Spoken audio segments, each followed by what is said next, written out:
這是中國司法史上最殘忍的行刑，沒有宣讀判決書，沒有最後陳述的機會。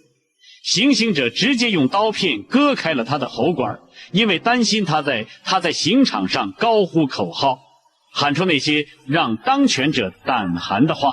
而這個被殘忍滅口的女人名叫張志新，曾是中共辽寧省委宣傳部的一名幹部。行刑者為什麼如此恐懼一個手無寸鐵的女囚？他們在怕什麼？張志新究竟說了什麼大逆不道的話，以至於要被判處死刑，還要被如此殘忍的滅口？1969年9月，张志新被捕入獄，罪名是现行反革命。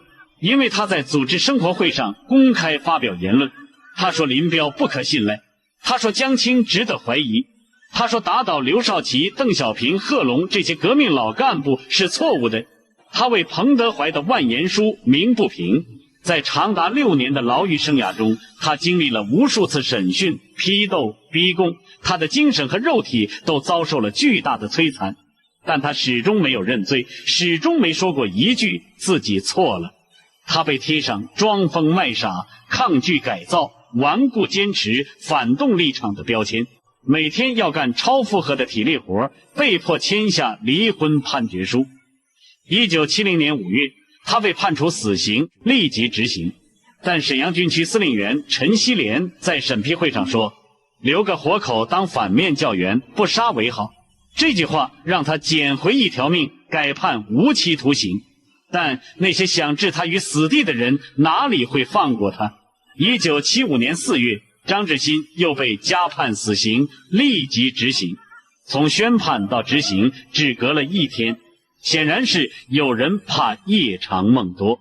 張志新犧牲時沒有引起任何波瀾，一切都是秘密進行的，甚至連他的家人都不知道他已經被處決了。直到1979年初，這樁奇冤大案才在遼寧省委擴大會議上被揭露出來。當時剛調任遼寧的省委第一書記任仲夷聽到這個案子的詳情後，立即意識到這不是一起普通的冤案。他在會上當場表態，公安司法部門應抓緊清查這一案件。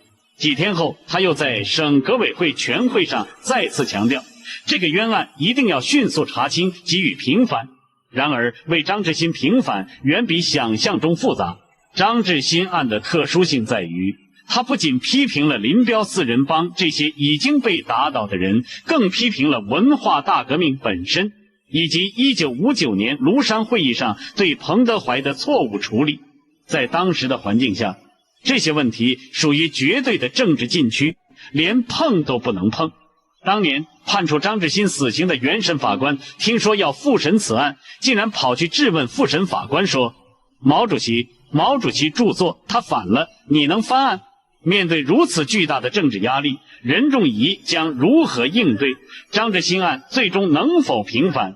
他被割喉處決的真相又是如何公之於眾的？下集繼續為您揭曉。